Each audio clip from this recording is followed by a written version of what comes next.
Hey everybody, what is going on? Hexlex here with another Master Duel video for you guys. So today I'm coming back to a deck that I didn't really get to come back to, I think at all actually, now that I think about it. No, maybe once a little bit. I'm trying to remember, back in Season 8. Anyway, it's Live Twin. I love this deck. I really love this deck.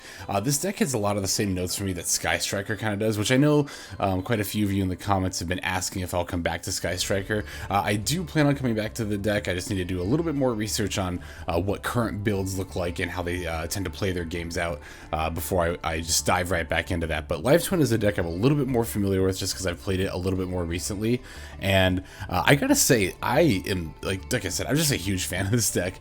As far as like control decks go, I think this is probably currently my favorite one to play.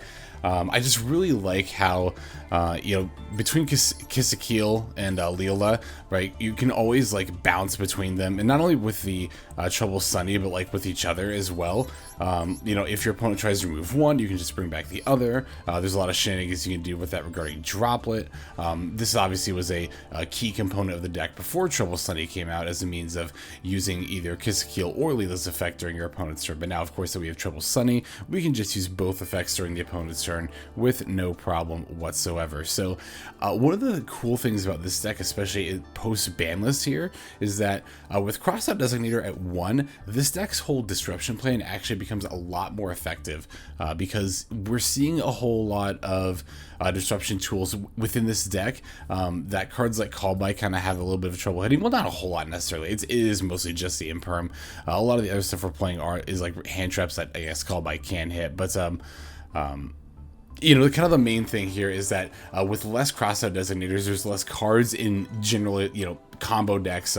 We're the ones that tend to play 2 or upwards of 3, sometimes Crossout Designator. They have less tools now to stop our disruption. We're also playing some disruption that we haven't in the past, namely the Ghost Ogre and Snow Rabbit. I did finally decide to craft a couple of these for this deck and for some other decks as well. This card rather, has been very good moving forward from the adventure meta, as the main card is able to hit is Fateful Adventure.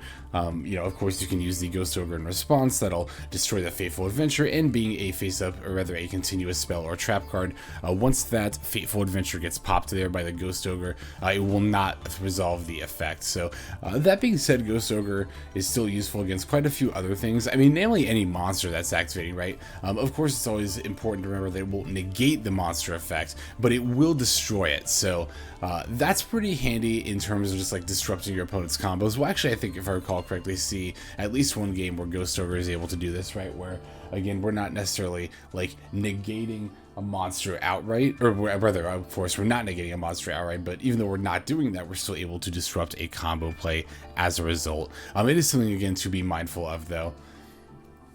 Another kind of disruption that we actually haven't played, I don't think in any deck. No, we haven't played any deck rather yet, because I actually had to craft my first copy of this, was Artifact Lancea. I can't believe I haven't played Lancea in anything yet. To be fair, it is a relatively niche hand trap. I mean, it's still seeing fairly decent like widespread use, but among the hand traps that are, you know, being used widespread, it is one of the more niche ones. I'm kind of trying out a few different disruption tools in this deck. Like, I'm also trying out a single ghost spell in addition to a single Lancea, kind of just to see which I prefer, or if I like one of each, or if I want just 2 Lancea. It seems like most people are doing 2 Lancea, but I've seen some ghost spells here and there as well, and there are scenarios where ghost spell is a little bit better than Lancea. We're also playing 2 Nibiru as well. I think Nibiru is actually pretty good doing this farm. This was the other card I was trying to think of besides Imperm that Call By cannot hit, but Crossout can. So, you know, with Crossout going to 1, I think Nibiru does get at least a little bit better. I don't think it's worth it to jam 2 copies in like every single deck, but I think decks that can afford to play 2 copies like Live Twin definitely should be. Oh yeah, we finally are playing the Evil Twins, Ki-Sikil, and Lil-La. It's funny because I actually had like 3 of these before Trouble Sunny came out, and I just dismantled all of them. And then when Trouble Sunny came out, rather, I realized like, oh crap, I actually need this card. So I did end up crafting another copy. It's not that big of a deal. It's just 1 ultra rare. So now we are finally playing the whole engine proper, right, where we can actually send the you know, Evil Twins, Ki-Sikil, and Lil-La from the deck to the graveyard with Trouble Sunny effect. Yeah, we're also playing 3 Imperm and 2 Valor. I kind of mentioned, I think it was in the Adventure Prank Kids profile, right, where I said, oh, you should be playing as many like Imperms as possible in pretty much any deck. Well, when it comes to a deck like Live Twin, like, obviously we have more than enough room for 3 Imperm, and we can actually, you know, if I had a third Veiler, I've only crafted 2, but if I had a third, I could have even played a third. I probably would have played a third over, like, maybe a Ghost Belle or something, or maybe the second Nibiru, I don't know. But Effect Negation is definitely where it's at in this current format. Just because, you know, between Sword and Soul Tenyi and Halcyon combos, we're seeing a lot of those monster effects being, of course, they always are, like, right, the start of ridiculous combos. But I mean, there are some metas where stuff maybe like Virtual World is more prominent, and you know, Imperm and Veiler aren't as good. But this is definitely a format where Imperm and Veiler really shine. Again, especially with Crossout Designator going to 1. I feel like that's been such a significant impact. Like, you know, of course, like Meow Meow Moo to 1.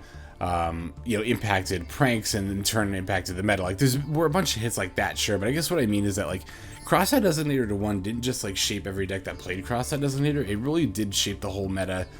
Well, yeah, just the whole meta, because, again, just factoring that there are now less outs, specifically to Disruption, like Nibiru, like Imperm, to a lesser extent like Droplet as well, and even to, like, Call By.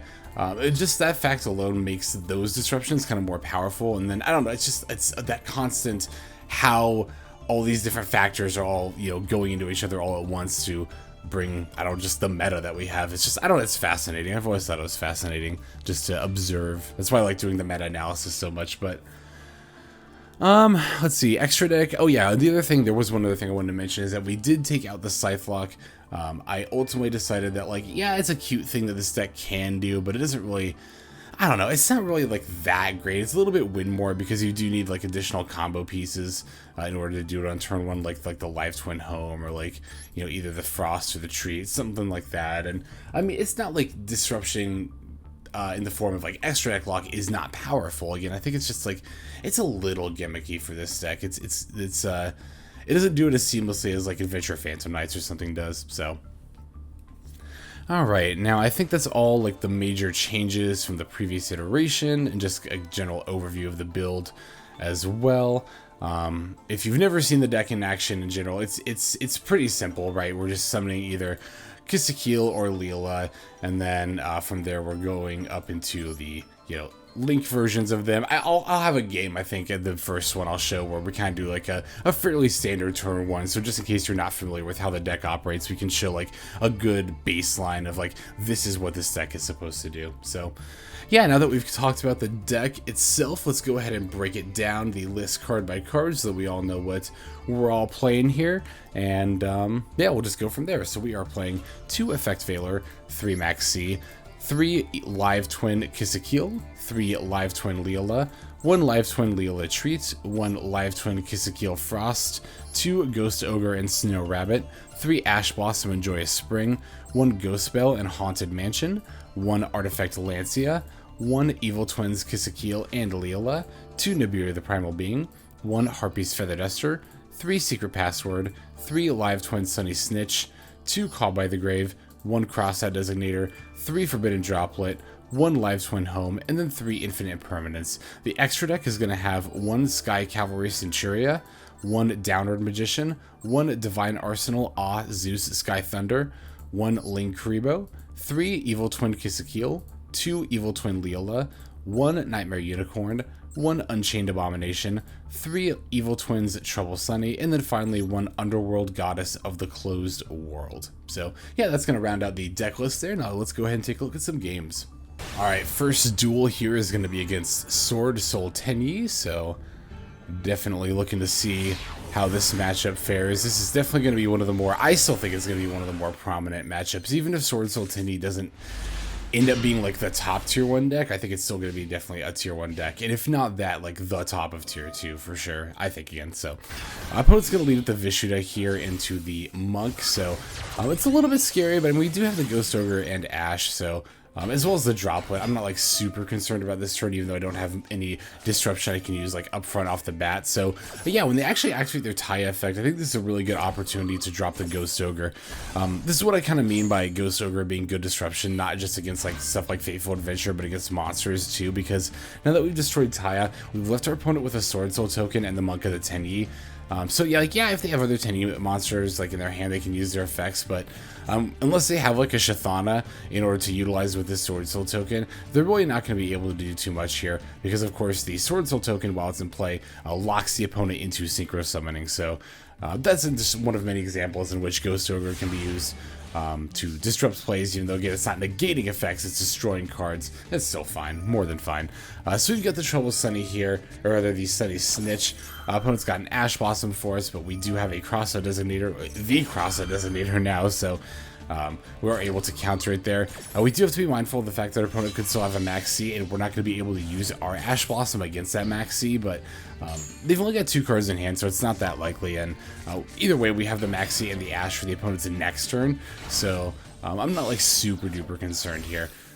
Doesn't seem like they have Maxx C, they haven't sprung it, so we can pretty safely expect that it's not going to be here. I am actually going to make Lil-La first, because I do want to end up destroying a card. My plan here is to blow up the Sword Soul token, and then battle over the Monk of the Tenyi with the Trouble Sunny that I make. So we are going to have to climb up to the Trouble Sunny first. Like I said, I'm going to blow up the Sword Soul token. Opponent actually drops a Nibiru here. I did debate about this for a little bit during the actual game, if I wanted to Maxx C in response to this Nibiru. Because there was a thought to consider, like, maybe we just hold it for their next turn to stop some plays, but they're only going to have 2 cards, one of which is just top decked off the top of the deck. One is left over from plays that they were making last turn anyway, so I don't think it's super duper likely that they're going to have plays where we need C and Ash for their next turn. And we have a Droplet in hand as well, so I'm just going to get the 2 draws out of the Nibiru here with the Maxx C. Just get the guaranteed +1. I mean, in this scenario, Maxx C is essentially a pot of greed, so we draw a Nibiru of our own as well as called by, so nothing to further our plays for next turn, but at least we have some good disruption. Can't complain about that. So the opponent does end up setting just 1 back row and battling over the token before giving it back to us. So yeah, sure enough, they didn't really end up having a solid follow-up play based on whatever they just top decked there. So now we just top deck a Lancea, so we're gonna have to pass back to our opponent. Sometimes it can be a little bit hard to try to find the proper resources in this deck. Occasionally, not all the time, but occasionally. I've thought about maybe trying to put some amount of like filtering cards. I was gonna say like Prosperity, but that's at 1 now, so it's like 1 copy of Prosperity wouldn't help that much with filtering. But I don't know. I think we're playing enough Searchers and enough, obviously, copies of the Live Twins that we're not able or whether we are able to find them without too much trouble. Okay, so here, right, I do end up top decking another Sunny Snitch. I'm going to use that to search for Ki-Sikil. I'm searching Ki-Sikil here and not Lil-La. By the way, I don't know if I've ever mentioned this specifically, but usually if you have your choice of what you want to search for your first play, you usually want to summon a Lil-La, and the reason is because a Lil-La will specifically grab Ki-Sikil Frost, or rather that, yeah, he'll grab a Ki-Sikil Frost from the deck, and then you can set that up to draw during your opponent's next turn when they do a draw or search effect. However, now that I already have the Ki-Sikil Frost out of the deck, I want to specifically go for Live Twin Ki-Sikil, so that way I can pull the Live Twin Lil-La Treat out of the deck. Basically what I'm trying to do is keep as many copies of Live Twin Ki-Sikil and Live Twin Lil-La in my deck as possible. That way if I need them for future turns, I am more likely to then draw them. So the opponent does have an impermanent response here, which will negate my Ki-Sikil, which is normally pretty annoying. However, I actually have a Forbidden Droplet face down, so what I can do here is I can use the Droplet to sack the Ki-Sikil, negate and have it attack the Nibiru or whatever. But most importantly, the Ki-Sikil will be off the field, and its effects won't be negated by Imperm. Now you may be wondering, like, well, okay, but then you just have a Lil-La and nothing else, right? Well, no, not a Lil-La and nothing else, because we'll summon a Live Twin Lil-La from the deck instead of a Lil-La Treat like we were planning. We'll summon a Live Twin Lil-La, and, like, this doesn't negate the effect of the monster it summons, so at that point we'll have no monsters on our board, and the the Live Twin Lil-La's effect will trigger, which will then let us summon a Ki-Sikil monster from our deck. Now, of course, you can only use 1 per turn, so that won't, keep triggering if we keep sacking stuff, but long story short, even though this Live Twin is getting targeted by the Imperm, we can just sack it with Droplet, get the other one, and then summon another copy of this one from the deck anyway, and then go into our plays. So the opponent realizes this and is going to concede here. That's why I paused to explain all that. But I did just want to point out that, like, that's why I made this play, and of course, again, that's also why the opponent concedes here, as they realize that, we're able just to make our play anyway. So That's another, rather that is an example of how Droplet can be used in this deck in particular in ways that not a lot of other decks can utilize it. That's actually one of a couple of ways that Droplet can be used as like a tool for plays or like comboing in this particular deck. So, all right, now that we've taken a look at that game, let's go ahead and jump into the next one. Okay, so this game is against AA-ZEUS, which is a deck that, of course, you all know I have been quite fond of lately, and don't worry, definitely will revisit this season as well. So yeah, it's funny now that I actually, well, it's also kind of funny because, like, I was going to say, now that I've actually played the deck, I know how to play against it a little bit better, but I don't know, AA-ZEUS was a deck that even when I wasn't playing it, I feel like I always kind of had a decent shot of playing it, or playing against it, because, I don't know, I just was so enthralled by their combos. I was always, like, paying such close attention to them. So I wanted to point out here real quick with the Sunny Snitch, I added a Lil-La treat, and the reason that I did that is because, oops, sorry, just thought I saw my phone go off, but it didn't. Nope, never mind. Okay, so yeah, anyway, sorry about that. The reason that I wanted to add the Lil-La treat here is because in case the Ki-Sikil got negated, basically, if it got Ash, Veiled, or Impermed, then I could just special the Lil-La treat and go into my plays anyway. So you can kind of make arguments for or against, like, what order you want to do it, as far as, like, if you open a Live Twin and then also, like, a Sunny Snitch or a Secret Password, like, I see some people will summon the Live Twin, see if it gets negated, and then if it doesn't, activate the Secret Password or Sunny Snitch. And I see how that's really good for, like, you know, potentially saving it for the next, like, turn. Actually, that is, now that I say that out loud, what is kind of the reason to play it first, right? The Sunny Stitch or the Secret Password. I guess to see if that gets Veiled, or not Veiled, Ash, specifically the Secret Password. Because, like, I don't know, I feel like enough people should know to not Veiler, or not, again, I keep saying Veiler. I feel like enough people should know to not Ash the Secret Password or Sunny Snitch. Like, pro tip playing against this deck, by the way, if you don't know this, definitely wait to Ash the Live Twin that got normal summon, because if they activate a Secret Password or Sunny Snitch, a lot of the time, that's honestly just Ash bait. And they're just going to summon a Live Twin anyway, so just wait till they've committed their normal summon to one of the Live Twins, and then I would Ash that instead. But there is still, of course, again, like I said, this way of playing around Ash where you then, like I said, search for the Lil-La treat. So in scenarios like this, like, yeah, it would have been better to kind of wait there. By the way, what we saw there was like a fairly standard, I just talked right over it, I meant to kind of point it out more, but that's a fairly standard, like, turn one line, right? Where you can, you know, Ki-Sikil for the Lil-La or vice versa, go for the Link Ki-Sikil, get back the other, or get back the Lil-La, go for the Lil-La, get back the Ki-Sikil, draw a card, and then of course we set up the Trouble Sunny, which will be ready to trigger both effects during our opponent's turn here. So they're going to lead with a Twin Twister on my back rows here. You know, discarding the Achichi at Ignister. Now here, I actually ended up using the Trouble Sunny effect in response to them dropping the Ignister Island. I actually should have waited. I should have waited for them to summon their first at Ignister monster and popped that with the Lil-La. Well, I don't know. I feel like it's kind of weird when you have one disruption in the form of, like, destruction against at Ignister, because, like, if you pop the wrong thing at the wrong time, it's like, oh, the island will be live anyway, and then maybe, you know, they'll be able to just, like, you know, get it back anyway. I actually definitely should not have used the Lil-La here. Or not get it back. What I meant was, like, keep continuing their plays with another card in their hand. This is definitely the wrong time to do it, because, yeah, I should have realized, like, oh, they'll just be able to set the island again. I always forget about Island's other effect, where you can, you know, like my opponent just did, banish an Ignister monster from your graveyard to set the Ignister Island from your graveyard back into the field zone. I always end up forgetting about that effect, so I definitely need to be more mindful of that. You think I would be, again, as much as I love at Ignister, but yeah, whatever. It's not gonna end up making a whole lot of a difference here, because our opponent is under Maxx here, and I do have the Lancea, which I know I can use against the Cyber Swit kids, so I know I can stop their plays. I'm not worried about, like, them, you know, getting off whatever play they're trying to get off against me, but yeah, just trying to, I guess, make sure that we're not losing, you know, too hard here to something like an access code made via Quick Jam. That's something we need to be mindful of, given that is turn 2 and our opponent gets to attack here. So, okay, yeah, like I said, when the Cyber Swit kid comes down, I'm actually going to go ahead and throw out the Artifact Lancea here. That way the opponent isn't able to get the Nibiru at Ignister, you know, with the Cyber Swit Kid's effect, because they can't banish. So that's going to effectively stunt their combo line here. Oh, and here I actually activated the Ghost Ogre and Snow Rabbit to pop the Doyon at Ignister, because at this point I figured, like, okay, unless my opponent has the water at Ignister, I think, what is it, Hiyari at Ignister or something like that? Like, unless they have it, they're not going to be able to do anything here, really. Well, they do have the Signet Binding, so that is a little bit unfortunate for me, but they actually get the Doshin, the Earth one. But I noted this particularly when they added Picari, because I was like, wait, that's not the one you... Like, you've already special summoned Picari, so, like, I wasn't worried about that. There was just a chance. They haven't normal summoned yet, though. There is that, that I did not consider. Because I thought they had normal summon, but no, they hadn't up until this point. So, yeah, once the update jammer comes down, then I'm just going to go ahead and Nibiru. Not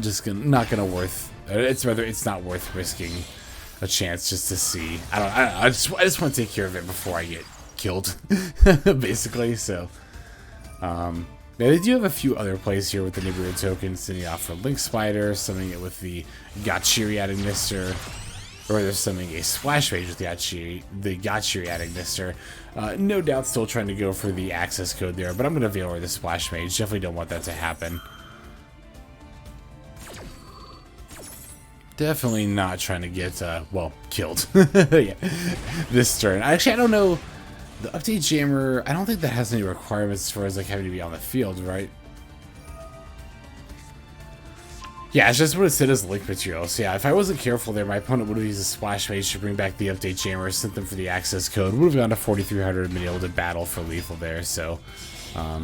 Oh yeah, here, I could have made a more efficient way of putting lethal on the board, but I've never actually summoned Underworld Goddess of the Closed World, so I just wanted a game where I had. So I just vomited all my monsters out of my hand, and then made that against the opponent's Link 2 they left over there, so... yeah, cool, definitely a good game there. Again, first time I've ever actually summoned Underworld Goddess of the Closed World, so I guess I feel accomplished in that regard. Alright, let's go and take a look now at the next game. So this game is actually going to be against the Mirror Match. I don't know how many Mirror Matches I've actually played with Live Twin. It can't be that many, because it's definitely not a common Mirror Match, but I'm pretty sure this is not my first my first rodeo with the Mirror Match, so to speak. So we do get to take the first turn, which is pretty nice here. Opening Lil-La and Lil-La treat's a little bit awkward, but it's fine. Once again, I generally use the secret password / Sunny Stitch Verse to beat the Ash, and we are able to successfully do that here. They throw out this Maxx as well. I really don't like that. I mean, I don't... From, like, a perspective of I wouldn't do it. I mean, obviously I don't want to get Maxx'd. We have the call by, so it doesn't matter, but... I don't like throwing out blind Maxx's like that. I tend not to think it's right. I'm not saying it's always wrong. I don't know, though. Is it ever really right to do? Like, this is what I'm wondering. Like, I think you should try to have at least a somewhat of a grasp of what your opponent is trying to do before you decide to throw out a Maxx, because I guess this isn't really the case as much as in, like, you know, this deck, but there are some decks where having the Maxx in hand, even if you don't end up using it, is actually a decent resource in terms of just, like, link materials. Looking at you, like, you know, adventure combo decks, or, like, Adventure Timmy as well, where, like, basically Halcyon decks, or Halc plus, or rather, any tuner plus any other monster is just to play, so, but yeah, of course, it's a very niche scenario. I just think that, it's definitely worth having. And yeah, okay, so that's actually a pretty solid turn 1 board. That was actually the game I was thinking of, and I just talked right over it, geez, but yeah, that just shows off a pretty solid turn 1 board as far as you know, what to expect from being able to play through Disruption. Like, this deck can play through Disruption very well, even though they had Ash and Sea. Well, again, we had the call by for the Sea, but you know, even though they had the Ash, we had the secret password for it, and then of course, again, we're doing the routine of summoning Lil-La, using that to get Ki-Sikil Frost, linking those into Ki-Sikil, Ki-Sikil F to bring back Lil-La, link those into Lil-La, Lil-La F to bring back Ki-Sikil, Ki-Sikil F to draw a card. Then we send those off for Trouble Sunny to be used during the opponent's next turn. So just a fairly standard example of exactly what this deck is trying to do. Again, I should have talked over it and actually shown you as I was doing it, but of course, you know how I am. I just got lost in a tangent. All right, we've got one more game. Let's go ahead and take a look at it.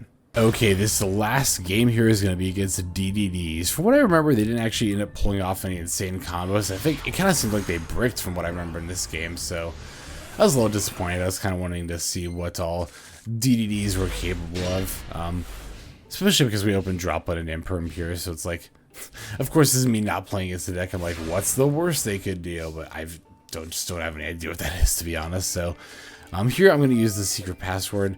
I'm going to use it for the live twin home here because I've already got a Steady Snitch in my hand. Opponent's going to respond with Droll and Lockbird, which is definitely a little annoying, but not the end of the world by any stretch of the imagination there. So this Imperm, in addition to the Droll and Lock, though, is really going to hurt because now I'm not able to obviously use that effect or search out any answers. But then this is also why we added the live twin home, was for this exact scenario. I actually got a little bit premature because I was like, I remember this turn one not panning out, but then I activated the live twin home and I'm like, oh no, I guess it did pan out. But then no, they actually just happened to have the out for like all three of my attempts just to start my play here. Now, in turn, of course, with a hand like that, they are now limited to just, beating me down with the DD Cerberus here. So, it's very 2003, just summoning the 1800 beat stick and trying to battle over, thinking that's going to be enough. Well, of course, again, what I'm getting at is I don't think the opponent really had much of a choice other than to just summon that and pass, so. And yeah, from here, as we start to go into our live twin plays, they see the writing on the wall and they just go ahead and give us the victory. So we definitely love to see that. All right, that's what we've got for games today. Let's go ahead and move on now to the outro. Alright, I want to thank everyone very much for watching all the way to the very end of the video like this. That does mean a whole lot to me, not only personally, but as a means of supporting the channel. Also very appreciative to those of you who are commenting and subscribing comments. Love to see you, as always. Love to hear from you. Especially with this deck, if we have any dedicated live twin players, definitely let me know what you think of the build, particularly with disruption tools when it comes to stuff like Ghost Belle and Lancea, or the second Nibiru, or even to a lesser extent Feather Duster. Just this kind of fringe disruption that you don't see in every single build, but might be good in some, might be better in others. Or rather different disruption tools might be better for the build than others, is what I meant to say. I think I botched that, but whatever. I'm talking enough at this point into this such a way that I think I'm just going to go ahead and end off the video. So yeah, once again, this is XLex. I'm signing out and hope you guys have a fantastic day.